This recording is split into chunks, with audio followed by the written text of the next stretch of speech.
Here we're looking at Nathan's data. For the 5 games, he's got 60% win and 20% draw, 20% loss. That's 4 home games in total, 1 away game. Here are the 5 games we are analysing Nathan's full match videos, and we're going to compare with Virgil van Dijk. Here is the heat map, and here we're showing where often we had tagged each player when players are in defensive action. So anytime they were doing anything like interceptions, tackles, we tagged them.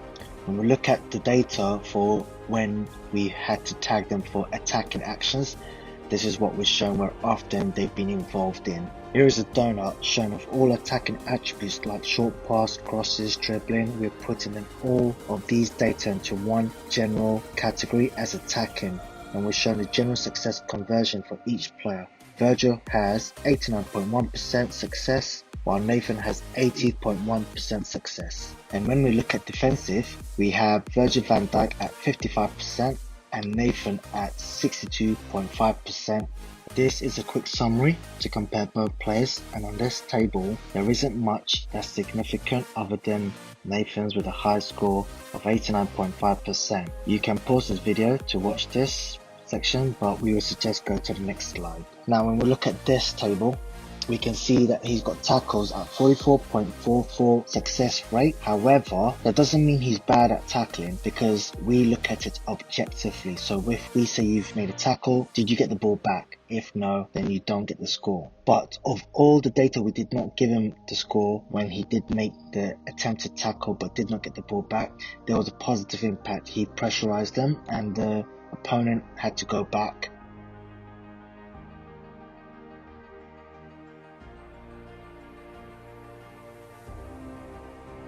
Looking at his interception and his clearance are very good.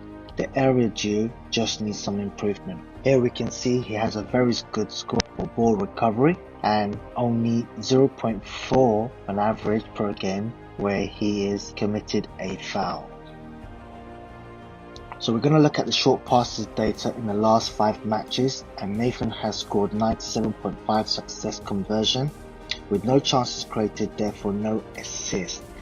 118 successful passes out of 121 in 5 matches. That's extremely very good. His left foot accuracy is 96.9% success, and for the right foot is 97.5% success.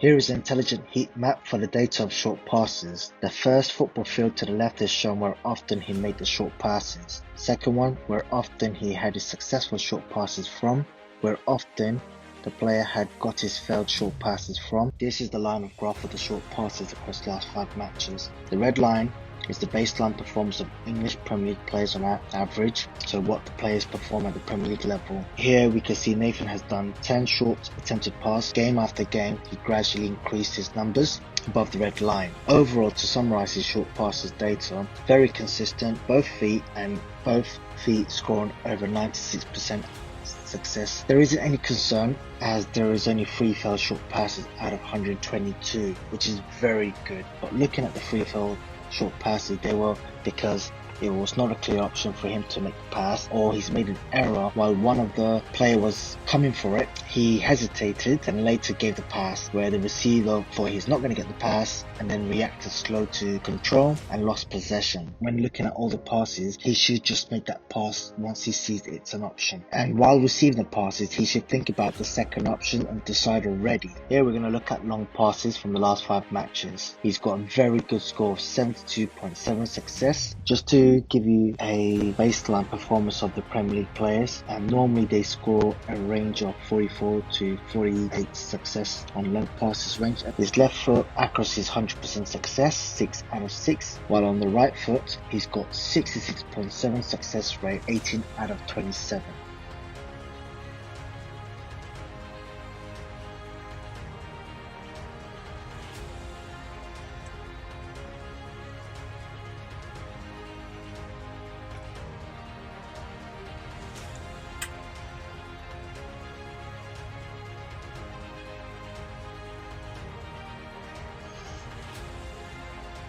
Using the intelligent heat map, on the left side of the football field, he is showing us that he does his long passes around this area most often, where often he's got his successful long range passes, where often he had failed his long range passes, and he did create a chance from a long pass. So this line of graph is showing attempted long passes by the player. This data is showing us that he's performing 6.6 on average per game, which when compared to average data for the English Premier League players, he's doing a lot more. Our conclusion, he's very consistent with long pass. Most often he's aiming towards the opponent's left back territory to create chances, and few long passes were in situation where he was clearing the ball but still kept possession of the ball. To be world class, in most situations he should be doing short pass to right backs and central midfielders. However, it's understandable due to playing at the non-league football.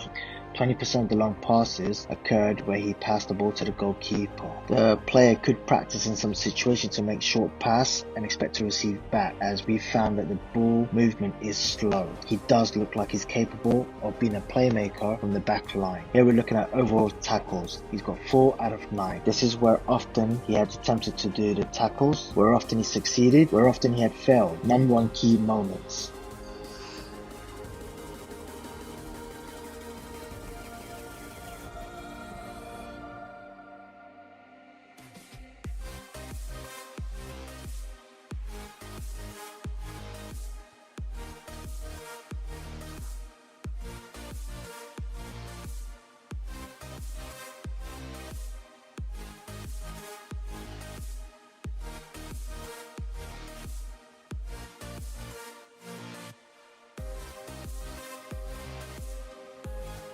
The line of graph is showing the player performs less attempted tackles on average for the player against the English Premier League players. Our conclusion, strong player, very good at positioning, reading the game, and prevents any space for the opponent to turn against him or be in offensive mode and prevent any chances for the opponent's side. Only one failed tackle where opponent got lucky but no threat. Now, we mentioned earlier that he's got a low score, but that doesn't mean he actually got beaten, because 4 was successful where he got the ball back. The other 5 we tagged as failed because he did not win the ball back. But of those 5, only 4 of them were positive because he forced the player to go somewhere else. While one of them, there was miscommunication and he did slide in. In all situations, 90% made good decision because his body position was correct and he tackles well. Of all the data for the committed fouls, we have in 5 matches only 2 committed fouls found. One occurred here, one occurred here. This was the intention to tackle. This one had no intention to tackle, as therefore he got a booking. The yellow card could have been avoided as there was more of his teammates nearby to prevent the counter attack. Data for interception, 6 out of 8, very good. This is where often they occurred. This is where often he succeeded, and he had 2 failed interception occurring here, none in key moments.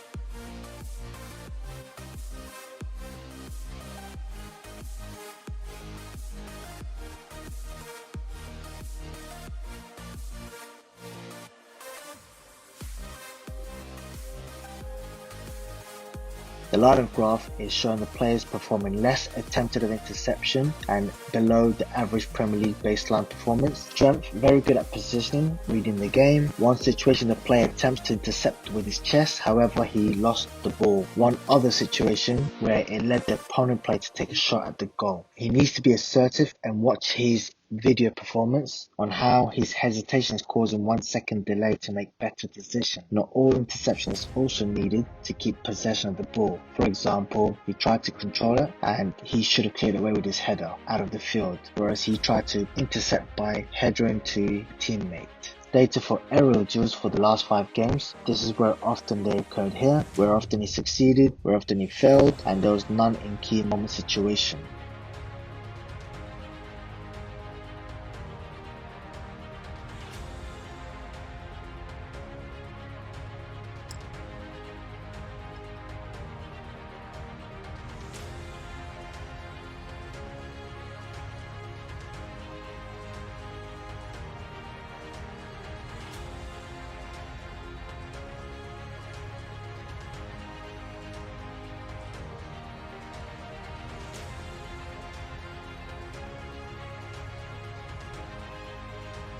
The line of graph has shown that the player performs more attempted aerial duels above the baseline. Summary: strong player to compete, makes it difficult for the opponent to make any impact if he doesn't win. Only 4 failed aerials, that's 30%. However, none had any effect for the opponents to do anything positive. Needs to practice reading the flight of the ball, the position better, and compete against opponents from different angle, as most failed aerial duel was because he was very tight and behind the opponent. Overall, we believe that Nathan is suitable to compete in tier 4 and 5 in England. He can also fit into 2nd and 3rd division from Sweden, Germany, Greece, Cyprus, or any league that is similar.